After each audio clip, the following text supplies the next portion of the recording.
Manners matter, even if you don't think they do. I'm Nicholeen Peck, and I teach all over the world about parenting, good communication, how to build strong family bonds, child development, and education. And I teach all of those things through the lens of the principle self-government, which is what this channel is all about. And in this video, we are talking about manners.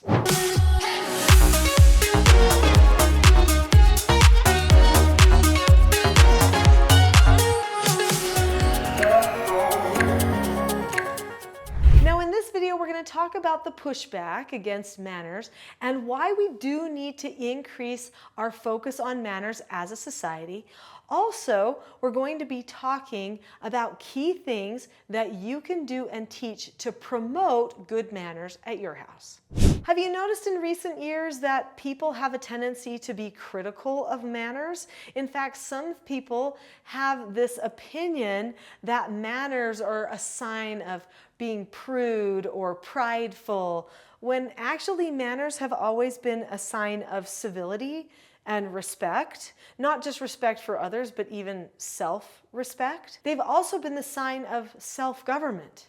When a person has good manners and they take the time to deliberately train themselves and follow through, they are actually practicing self-government. They're also expressing that they care about other people. I've talked on this channel, if you subscribe to this channel, you know this, there's a whole series of videos all about tendencies, and I've talked about how there's a book about tendencies explaining, okay, well, what tendency does a person have? And some people care about others and what they think, and other people don't, and that's their tendency. Well, if your society decides to shun manners and push them away, then those two types of personalities that don't really care about pleasing anybody else around them, they don't feel any outer obligation to make any change, will just be rude to everyone all the time, and they end up not being heard. It actually hurts them.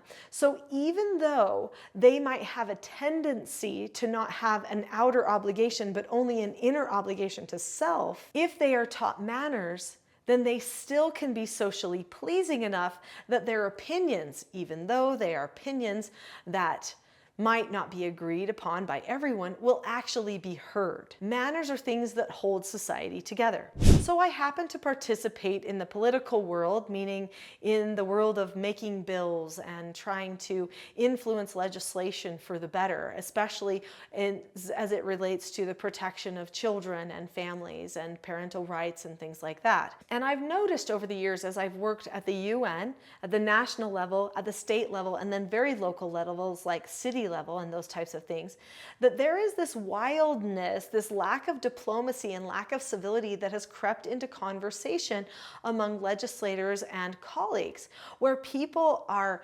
cussing and swearing at each other when not too long ago, I mean, I've only been in this sphere where I've been working with people making laws for about 13 years. And at the beginning, I never heard anybody ever use swear words like that unless they were being out of control or unhinged at the time.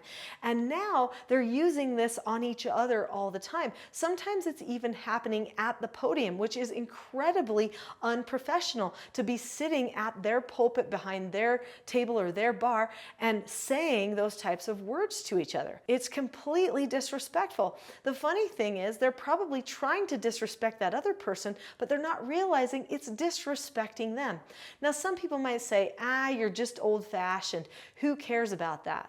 Well, some of those old-fashioned values actually maintained a more civil society than we are experiencing now. There's a lot of wildness, a lot of selfishness, and a lot of that has to do with a lack of civility. Manners are the sign of a civilized society. I know there are some places in the world that really pride themselves on training their society to have good manners, and I say good for you.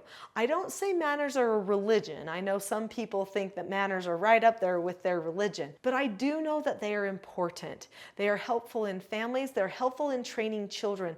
They help a person examine themselves on a regular basis if they know proper etiquette and manners, if they know that they should give up their seat to another person, or if they should help another person carry heavy things because they're younger than that person, or something like that. Those are just the basics of, compassion, charity, consideration, and respect.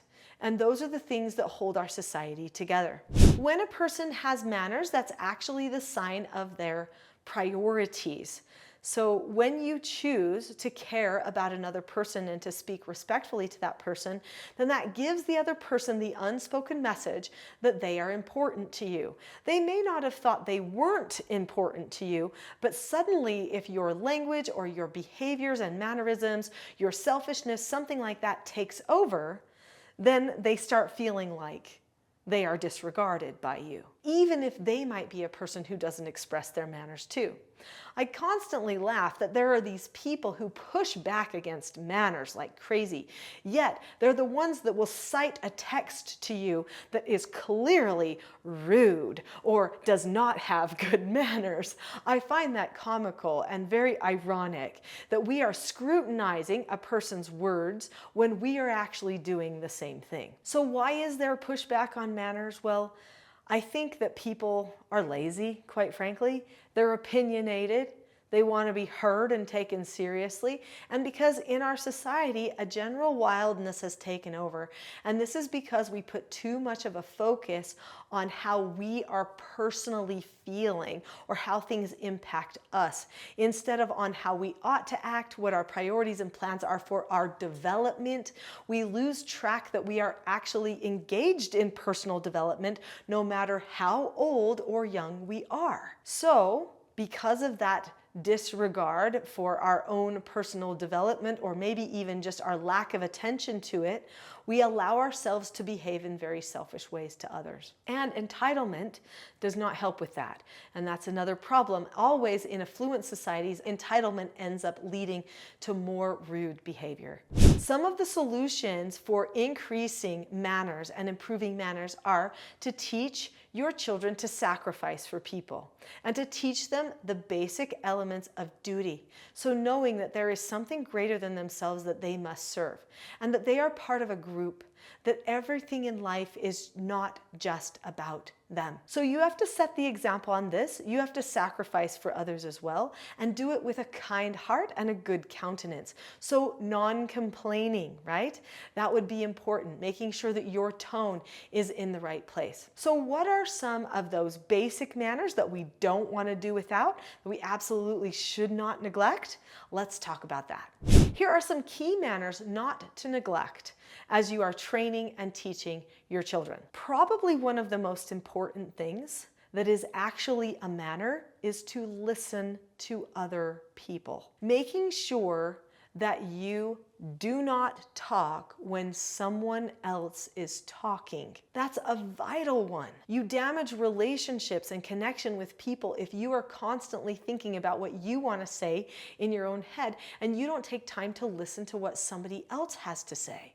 Making eye contact is a big part of this. Keeping a calm face, voice, and body while someone is talking to you, even if you don't agree, is part of this. Expressing that you understand what they have to say is part of this. Now, there is a skill that I'm actually describing right now.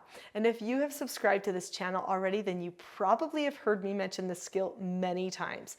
The skill is disagreeing appropriately. It's one of the basic skills of self-government and is the gateway to self-government because it disengages the amygdala, the emotional, and it engages the prefrontal cortex. The steps are to disagreeing appropriately. You look at the person or situation, keep a calm face, voice, and body, say that you understand the other person's point of view. See, those are the three things I just listed. Then you explain your point of view.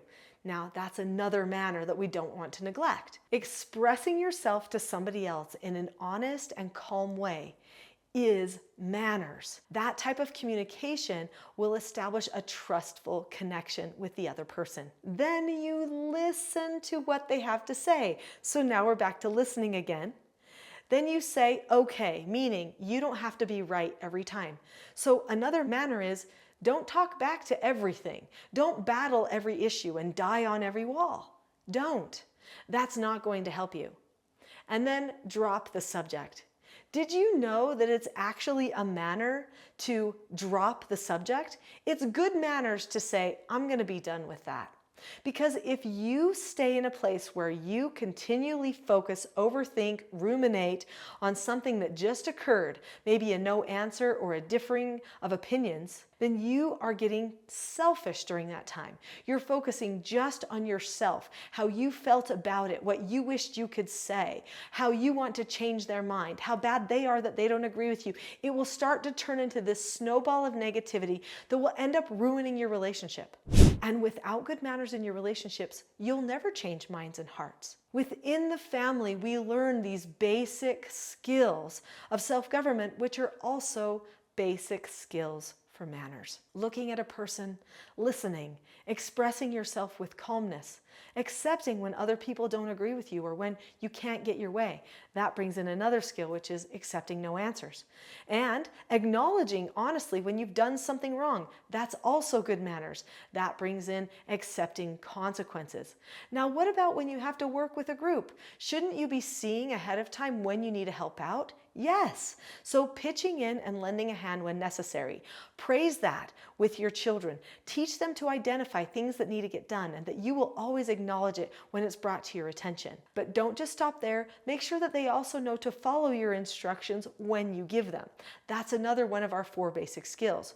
So the 4 basic skills of self-government are actually skills that lead to good manners and good social conduct.